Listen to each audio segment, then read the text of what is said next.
Good evening, everybody. I want to welcome you all here to the Prog Monster. My name is Murph. I am the host of this show. So, we're doing an episode that we do on Monday nights every week, which is look back at a classic rock album. And the album I've chosen to do for today comes from the Eagles, and it's their debut album.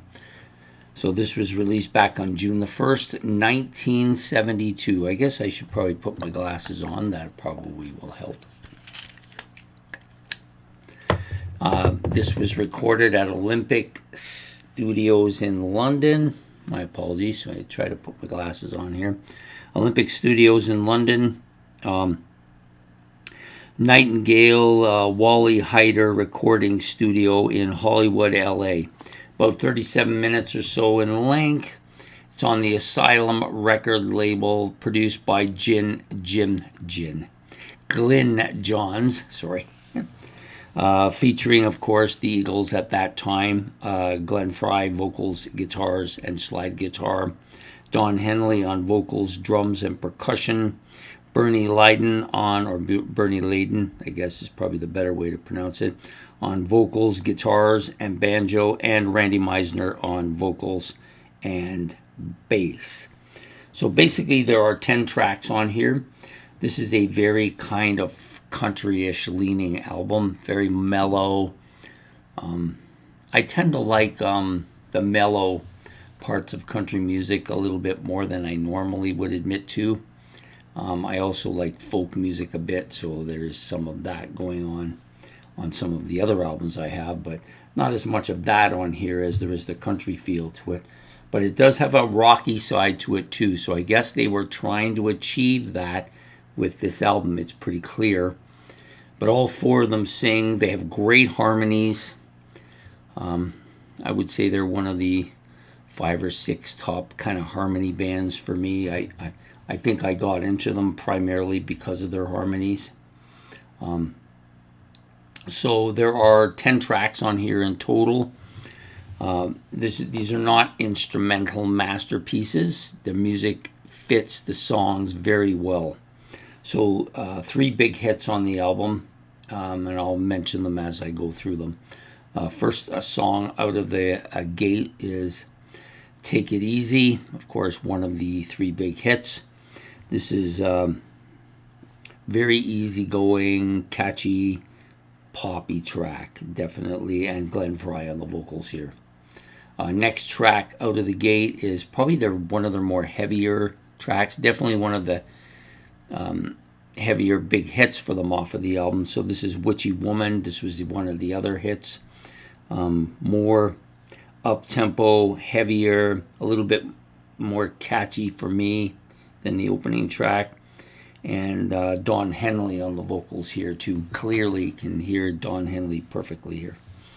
Next track up is Chug All Night. This is kind of a bit of a heavy rock country type track. Nice catchy feel to it. And Glenn Frey is on vocals here. Most of Us Are Sad. This is the 4th track on the album. This one should have been a hit too, I believe. That's my personal opinion. I think it has the same kind of qualities that make some of these other songs hit. It's a little bit more low key, a little bit more countryish, a little bit of a sad transitionary song. And you've got Glenn Meisner here on Randy Meisner here on the vocals. Getting my Eagles mixed up here. The next track out, or the last track on side 1, is Nightingale. This one is more of an up-tempo, a little bit heavier track. Got a very catchy harmonies here as well. And Don Henley here on vocals. Next up is the 6th track. Train Leaves Here This Morning. It's going to be a bit of a low-key, multi-vocal track, so there's lots of harmony going on here. Bernie Leiden doing the lead vocals on this track. Next up is the next song up is the 7th track. This is Take the Devil, country feel track with some heavy drums. Yeah, bit of a heavy drum beat with the occasional heavy guitar stuff going on as well. And this is Randy Meisner on vocals as well. Next up, we've got Early Bird. Starts out with that kind of early bird noises, makes sense. Banjo on this particular track really gives it that country flavor. But it's catchy. This is a catchy pop track with some really the banjo's quite catchy on this particular track. Lots of great harmony here, and Bernie Lydon doing the vocals here. The next track out is Peaceful Easy Feeling. Yeah, one of the other big 3 tracks on the album that was a big seller. This has got more of an acoustic guitar bit to it. It does have a country feel, but it's also got a poppy feel. It's a very easygoing track, and Glenn Frey's doing the vocals here. I personally think this is one of the best tracks on the album. Excuse me. Well, end of the day really gets you, right? And Glenn Frey, of course, on vocals there as well. Last but not least is Tryin', the smallest song on the album, or the least amount of time on the song. So just under 3 minutes long. It's called Tryin'.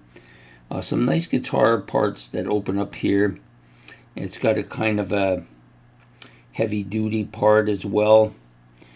To me, this kind of feels like a Boston track, like it should be on a Boston album.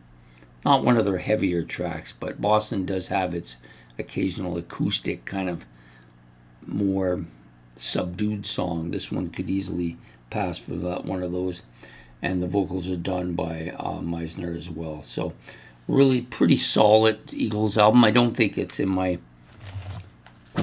the top 2 or 3 of my favorites, but I like it just the same. Maybe it'll grow on me a little more. So there you have it. So please hit the like and subscribe. Let me know how you feel about this Eagles debut album. Are any of these tracks interesting to you? Are they too country for you? Or is it too poppy for you? Maybe you prefer some of the later, a little bit heavier, more involved and more detailed stuff during the Joe Walsh period in the band. Anyways, we will see you all next Monday for another episode of Looking Back at a Classic Rock Album. So take care and have yourself a good evening, and goodbye.